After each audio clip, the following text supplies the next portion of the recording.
Hello, everyone. Thank you so much for joining us for our part two of six for the Mortgage Minute with the Mortgage Masterminds. And I am joined today by Megan Wendell and Diana Lee, two of the top mortgage professionals within the Mortgage Masterminds. And they are going to be chatting with us today about purchase plus improvements and what all is really involved. There's lots of small little details that really make the difference when you're looking at doing a purchase plus improvements, and each lender is going to have their own kind of criteria to it. But why am I talking? I'm not the pro. I'm going to pass it over to these two and let them teach you all about it. Thank you. As Alex mentioned, this is Megan Wendell. I'm Diana Lee, and we're with the Mortgage Minds. We're thankful to have everyone with us and just to talk about this program because we think it's important. And you know what? I want to kind of talk about those moments where we've all been before, whether it's you're a homeowner or you're a real estate agent or even just someone online, you see it on social media. And you know when a house is like so great and you're like, I know that street, I know that community, it's great. But you see a picture and you're like, I might need to do a little bit of an upgrade here, or it's not to my liking here. Maybe the windows are outdated. Just those type of things that run through your mind. I know personally when I was looking for my house, 15 years ago, I went through a lot of houses and they had carpet in the bathroom, and I was like, oh, yeah, that's gonna go. And so the things that kind of go through your mind, you're constantly thinking, well, how much is it going to cost you? What's this? What's this? And you can't help it but think, what can we do about this? So that's where this purchase plus improvement comes in play. I'm sure, I'm just going to assume that everyone has heard about it to some degree, but we want to dive in to kind of just talk about how things are a little bit different at different places. So to talk about the product, I'm just going to give it to Megan to just start, and then we can dive into all the little nuances. Hi, I'm Megan Wendell. In terms of purchase plus improvements, it is pretty much what it sounds. You go to purchase a house and you want to make some improvements to it. The product itself can be applied to both insured, insurable, and also conventional mortgages. So regardless of how much you're putting down, you can definitely use this product. What happens is when you go to put your offer in on this home, as part of your condition period, you will receive contracting quotes. Go out and find quotes from a trusted contractor that you'd like to do the work that you would like to have done on this home. Those quotes will help determine the as completed value of your home, and the mortgage is lent out based off of the completed value. Obviously, this comes with qualifications, so your maximum qualification, it does need to be within that range, but it does allow you to be able to utilize improvement funds to get the work done within a reasonable time frame, and also carry those funds over the traditional amortization of 25 to 30 years, and also have a lower interest rate than putting it on any other type of credit, like a home equity line of credit or a Home Depot loan or whatever that might look like. Yeah, and to that point, like often we'll see, or have a comment from a conversation that we're having with like a home buyer. They'll say, what's the mortgage payment? And we go through the budget of what the principal and interest payment is on the mortgage. But then when we start kind of getting into the conversation, they'll say, oh yeah, you got to check out this one room. Like we plan on doing some improvements to it. And I'll ask them, where are you planning on taking the money? Obviously, sometimes people have the savings and they know what kind of project they're going to do. Sometimes they say, oh, it's going to go come off my line of credit. I'll just pay it off over the year. But when we really look at the cost of the principal and interest payment and maybe the payment that they're going to take off their line of credit with even a higher interest rate, overall, that monthly cash flow that's going out to pay for the two things can be a lot, right? I mean, I'm sure it can work for some families, but when you actually break it down and we were to add perhaps a $20,000 amount that you would put on a line of credit and you put on the mortgage, it can actually reduce the monthly overall cash flow and just put a little bit more money back into the client's pocket, right? So that's the purpose of this, is to show that we do have these programs where you don't have to take it from an unsecured. We have the ability of putting it all into one payment, which a lot of people do like. So yeah, so that's part of the conversation. So one of the things too is like, how do we get it? What's necessary? Let's use a homeowner that's, looking at houses and depending on price points, and it could be a vast array of different price points, but what's the process and how do they get about it? How do they go about it? Yeah, so exactly like I mentioned before, we're going to, you would go in, you would put your offer in on the home. The offer is accepted by the sellers. Once that is done, as part of your condition of finance, you would have enough time within that window. This is where working with your mortgage broker and your realtor to be able to determine that time frame is really important, that communication back and forth. But that time frame will allow you enough of an opportunity to revisit the home with your contractor to obtain quotes on the improvements that will be done. Now, improvements to be done is not limited to, but kind of within the parameters of what's going to add value to the home. So it would not apply to, say, appliances or anything that can be removed from the house, or unfortunately, that new pool. This doesn't qualify under that as well, but it would be things like your paint, electrical upgrades, plumbing, flooring, kitchens, bathrooms, those sorts of things can all be done within this program. You would then get those quotes for these things to be done. And as long as the lender agrees with you in that your home valuation from the purchase that you're doing right now and the improvements at the end of the project kind of come out to where it seems reasonable, then the lender will approve it. After you take possession of the home and you've got the keys in hand, then your contractor will come in and do the work. And then once that is completed, your contractor is paid. And Diana, did you want to talk a little bit about how your contractor gets paid? Yes, yes. Okay, so two things I want to just touch on real quick though. So, ideally, it is nice when you go into a house and you're thinking you're gonna make an offer. Right when you're doing that first showing, like try to be a little proactive and have someone ready to come in, maybe for a second showing, or at that time to kind of get something prepared in a quote. So, in one situation where we do have a contractor that is hired to do some of the work around the house, they would lay it out and they would do the work. There's two ways we could do this. One, typically, the lenders want you to pay for the project as so you take keys, you do the project, you pay the contractor, and then the lawyer, once it's actually completed, would then pay you, and you can then pay back whatever you used, perhaps put it back into your savings, or if you did use a line of credit at that point, you can pay it back at that point. But there are other ways too, and this is why we feel it's so important to talk about this, is if for some reason the contractor needs to get paid and you just didn't want to pay them directly, or you have an agreement where you give a deposit and the rest upon completion, we can actually direct the solicitor to pay the contractor directly. So there are so many exceptions in this program at every single lender that you can ask for exceptions and try to cater so it helps that homeowner get to that end stage. Because we all know maybe that job is 30,000 and maybe, the overall project is going to be bring value that's going to be even more than 30, right? But like that client just needs a little bit of assistance figuring out how do we pay that contractor at the end. And I do want to just put one little note here too. We have seen in the past for like windows, let's say. A windows, you could get a quote for just like the window project and maybe the contractor that's doing the labor installing it and just providing that. It doesn't have to be like a really big, intensive like contractor quote, but you could just quote how much it's going to cost you, and we could add that on too. Or I've had like a roof where somebody just says, "Yeah, this is the roof from a company," and then we can add that on too. So again, little exceptions along the way that we just work with the home buyer or the client, and we really ultimately have to figure out what's best for you, right?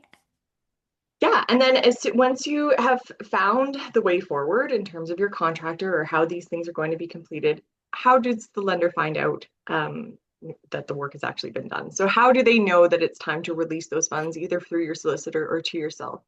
So they typically will conduct a completion um, inspection, and that is done by an appraiser, not through a home inspector, but by an appraiser. They will go out and they will look at the quotes that were initially submitted, the information of what was you said you were going to do, and in the end, the inspection is completed to show that it has been done.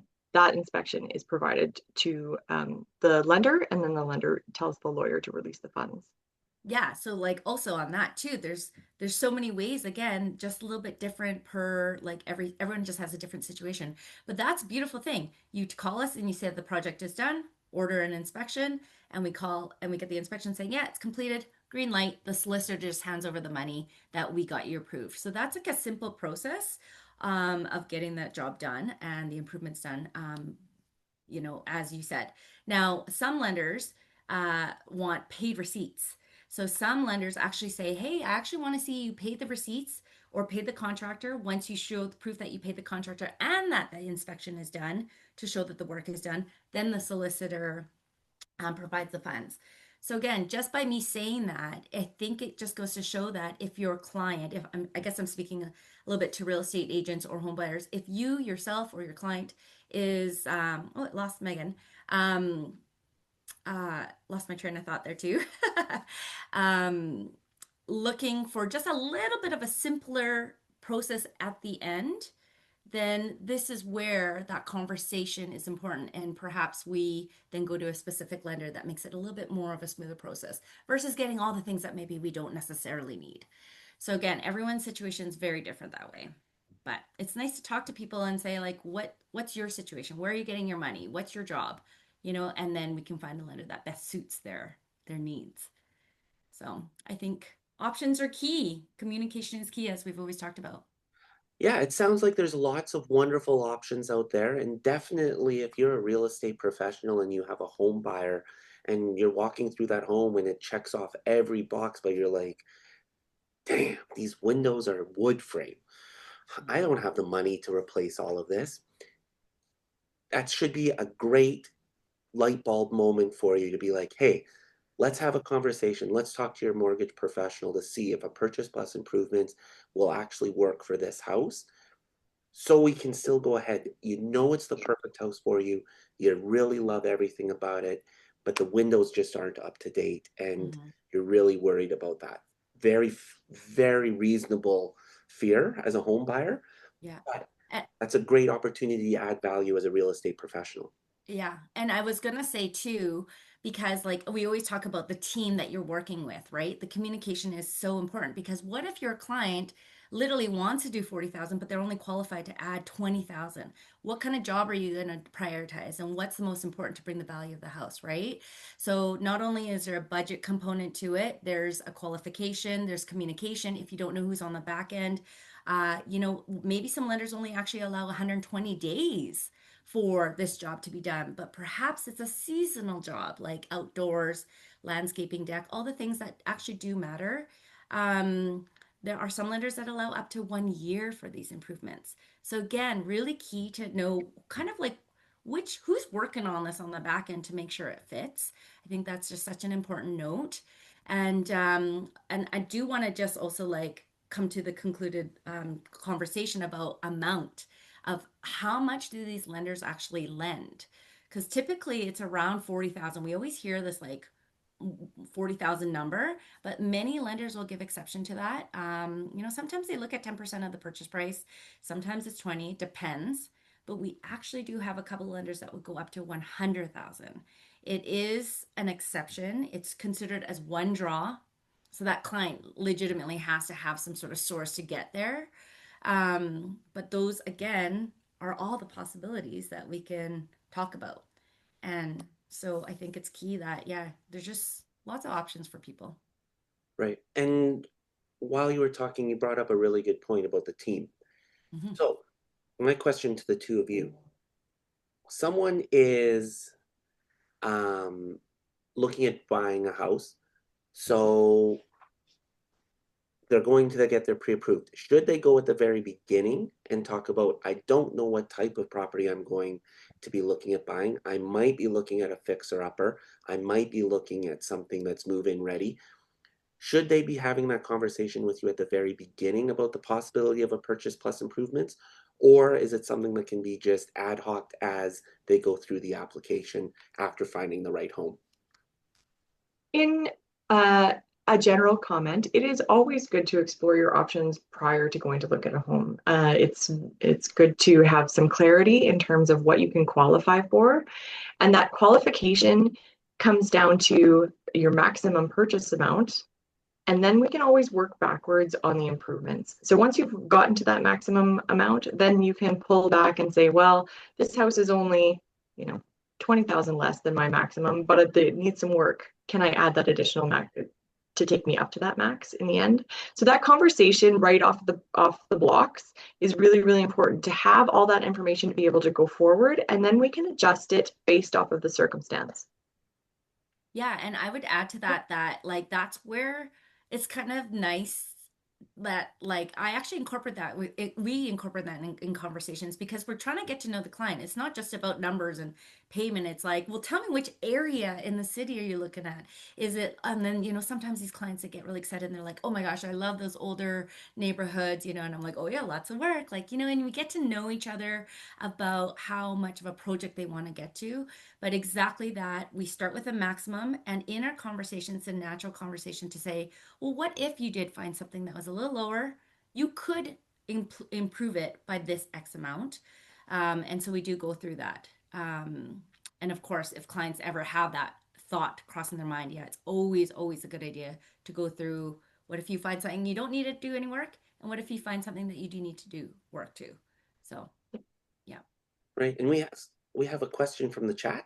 Yes. So do lenders let you do the work yourself if you're qualified? Okay, that's a good question. I would say a lot of them, the answer is yes. Yes, you can. There are a handful of lenders that we would have to go to specifically say you got a quote from Home Depot and you're doing the work yourself.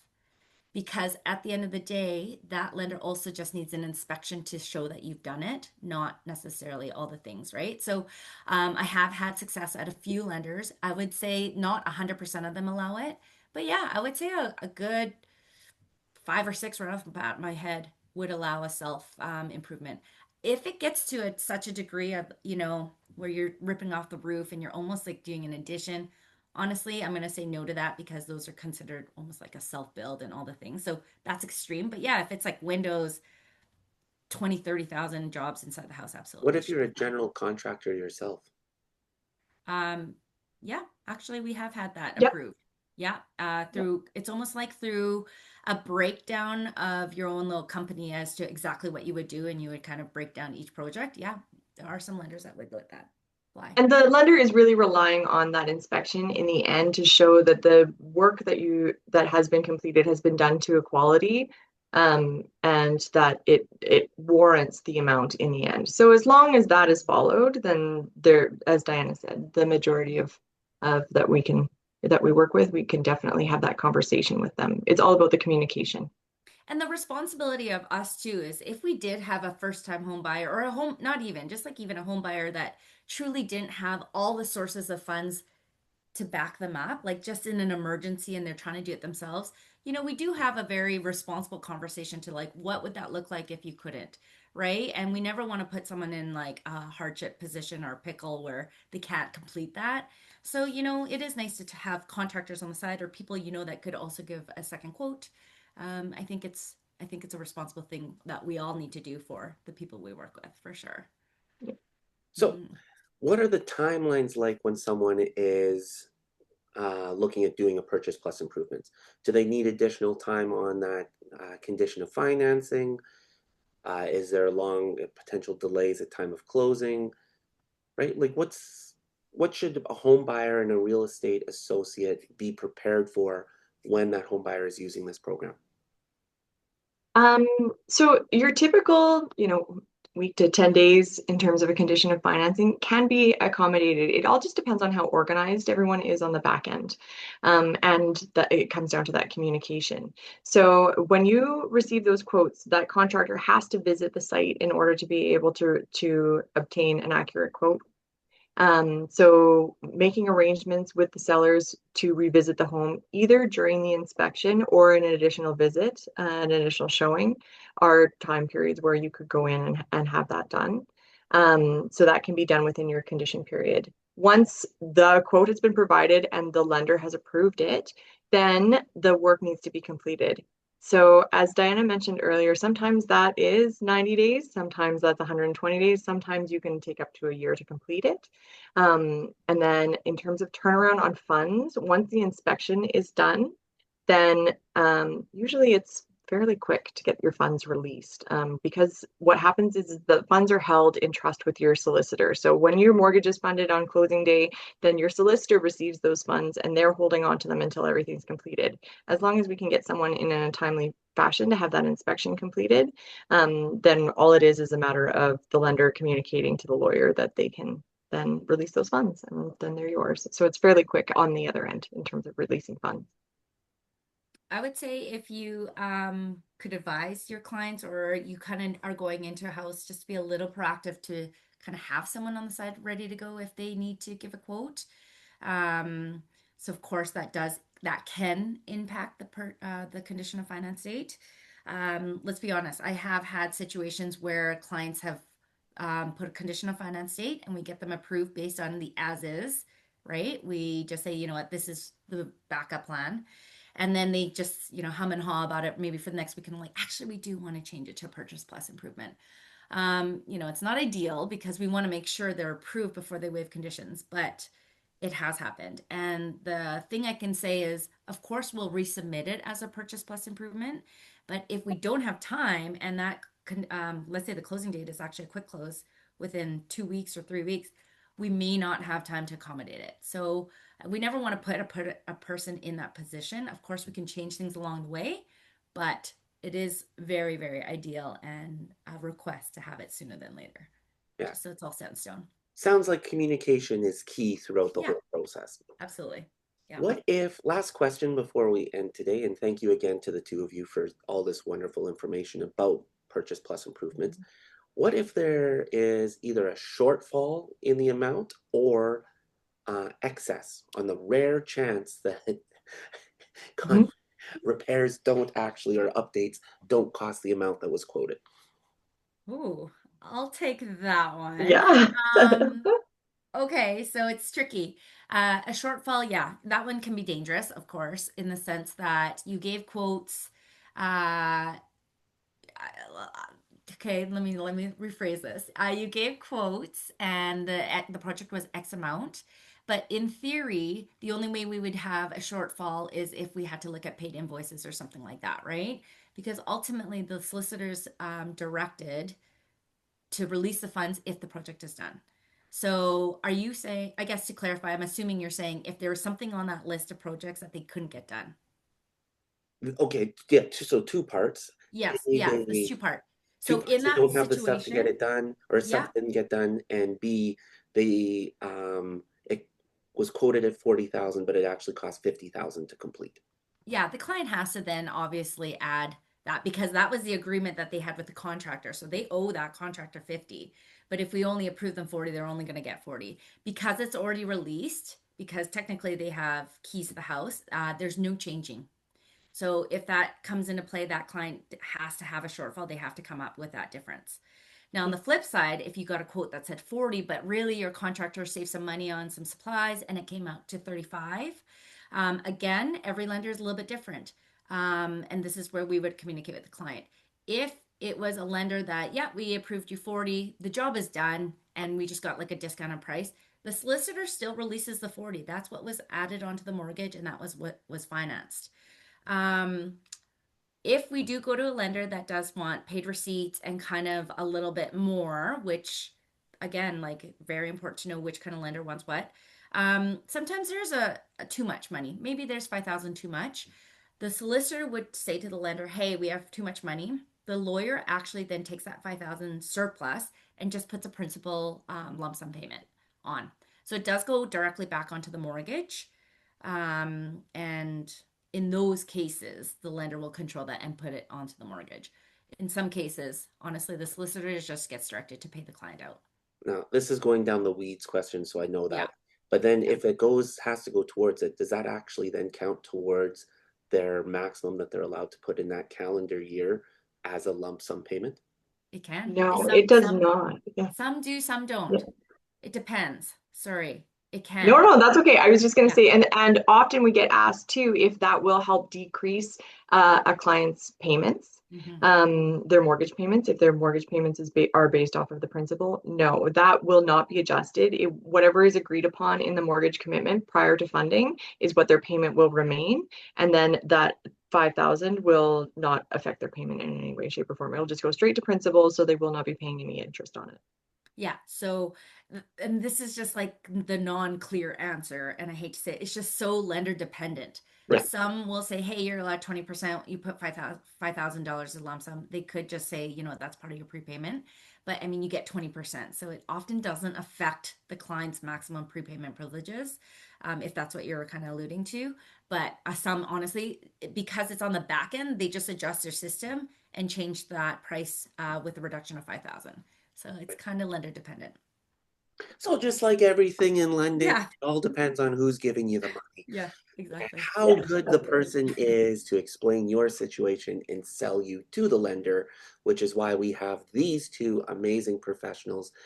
I'm Alex Ward, broker owner of Maxwell Devonshire Realty, and I have had the pleasure today to talk to Diana Lee and Megan Wendell of the Mortgage Masterminds for our six-part series, and this was part two, Purchase Plus Improvements. And I can't wait to see you guys in another 2 weeks. Thanks, Awesome. everyone. Thank you so Great. Thank much. you for having us. Thanks, guys. See you.